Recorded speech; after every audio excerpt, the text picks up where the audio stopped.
Hello Minglaba, welcome back to my Facebook page. Since I am going to December la yalushin the Christmas next high the word family lesson late ku look bepu I am going to zinza therapy the dame a jam mu jaw no a ching me be naira the down got the pasuro malok be na kebu dame now need remagino look bepu promise view pare Dine di video ma sharing log be dwa met lesson ga assistant ko di English speaking ne batak biro tinja pucha be kere teacher Sup Aung ye lesson te at ku phit pare so ro tlo myo word family lesson collection ne batak biro di summer holiday ma online class တခုဖွင့်ဖို့ရှိပါတယ်ဒါ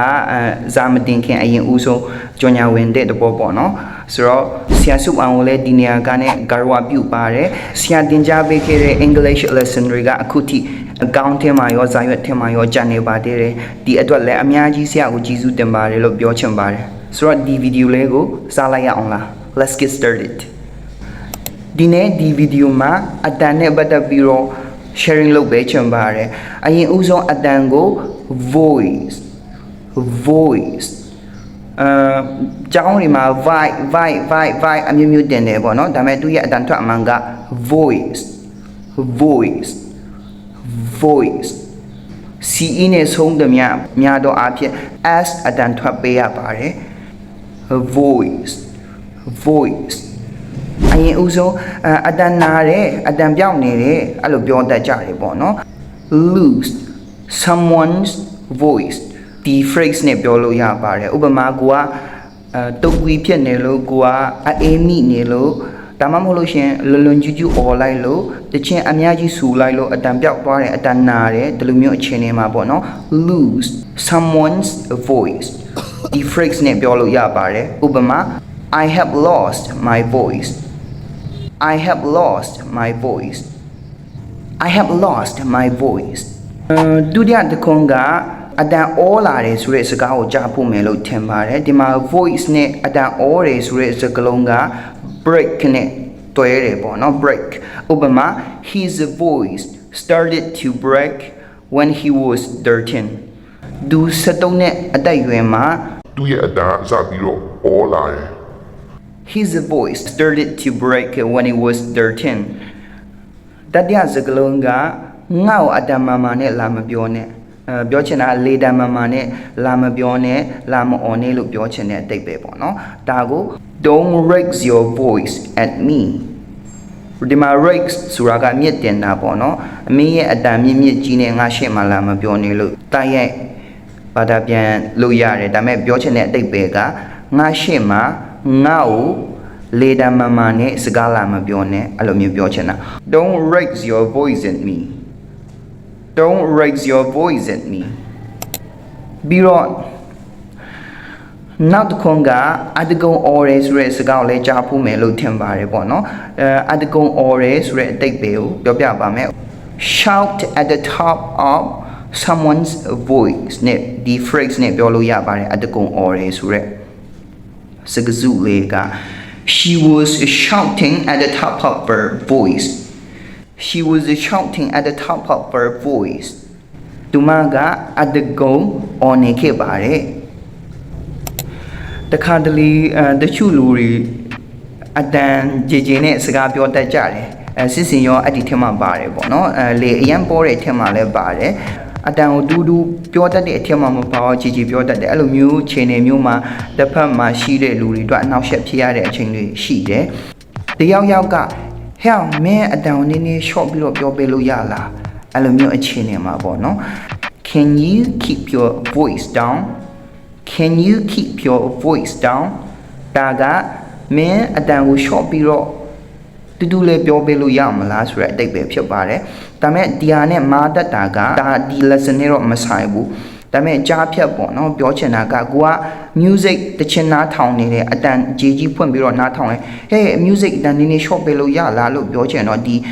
keep your voice down ဒါနဲ့ပြောလို့မရတော့ဘူးဘယ်လိုပြောလို့ရလဲဆိုတော့ volume down ဒီလိုပြောရပါတယ်နော် keep your voice down အတန်နည်းနည်း short ပဲပါဒါကိုပေါ့နော်မေးခွန်းပုံစံမေးချင်တယ်ဆိုရင်နော် Can you keep your voice down စကားကိုညင်ညင်တာပြောရဲဆိုရင် speak in a gentle voice speak in a gentle voice speak in a gentle voice စကားကိုညင်ညင်တာတာပြောပေးပါဒီမှာ gentle ဆိုတာကညင်တာတော့နုညက်သိမ်မွေ့တော့လို့အတိတ်ပဲရပါတယ် speak in a gentle voice သူရဲ့ဆက်ကျင်ဖက်စကားကိုညင်ညင်တာတာမပြောတတ်ဘူးကြမ်းကြမ်းတမ်းတမ်းပြောတတ်တယ်ဆိုတော့ဒီ gentle နေရာမှာ rough ကိုအစားထိုးပေးလို့ရပါတယ် speak in a rough voice စကားကိုကြမ်းကြမ်းတမ်းတမ်းမပြောပါနဲ့လား don't speak in a rough voice နောက်တစ်ခွန်းကြတော့ခုန keep your voice down နဲ့နည်းနည်းစင်တူတယ်ပေါ့နော်လေတံကို short ပြီးတော့ပြောပေးလို့ရလားလို့နောက်တစ်မျိုးဘယ်လိုပြောလို့ရလဲဆိုတော့ can you lower your voice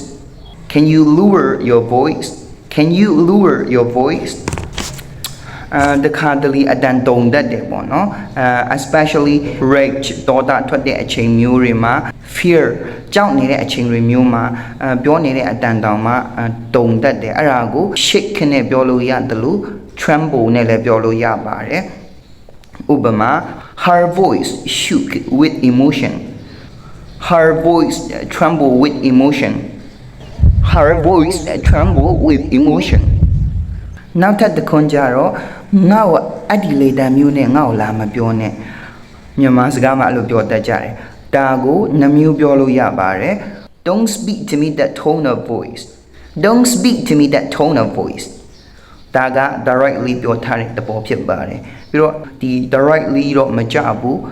indirectly ပုံစံပြောထားတဲ့အတစ်ခုလည်းရှိပါတယ် don't take that tone of voice with me don't take that tone of voice with me okay နောက်ဆုံး speaking တခွန်းပြန်ကြည့်ရအောင်ဒီနေ့ညဂီတဖြောဖြေပွဲမှာသူကောင်းကောင်းမွန်မွန်ပေါ့နော်အတန်ကောင်းကောင်းနဲ့ဖြောဖြေနိုင်ခဲ့တယ်အဲ့လိုမျိုးပြောချင်တယ်ဆိုရင်ပေါ့နော် he was in good voice at concert tonight he was in good voice at concert tonight ဆိုတော့ဒီဗီဒီယိုလေးကတလောက်ပါပဲခုန online class ကိစ္စနဲ့ပတ်သက်ပြီးတော့ပြန်အနေငယ်ထည့်သွင်းပြီးတော့ပြောချင်ပါတယ်နောက်နှစ်2026 summer holidays မှာအခုလိုမျိုးစကလုံးတစ်လုံးတည်းနဲ့အများကြီးအခြေဖွင့်လို့ရတဲ့ Word Family Lesson Collection online class တခုဖွင့်ဖို့ရှိပါတယ်ကြာချိန်ကတစ်လလောက်ပဲဖြစ်ပါတယ်ဆိုတော့ဒီ class ကိုစိတ်ဝင်စားတဲ့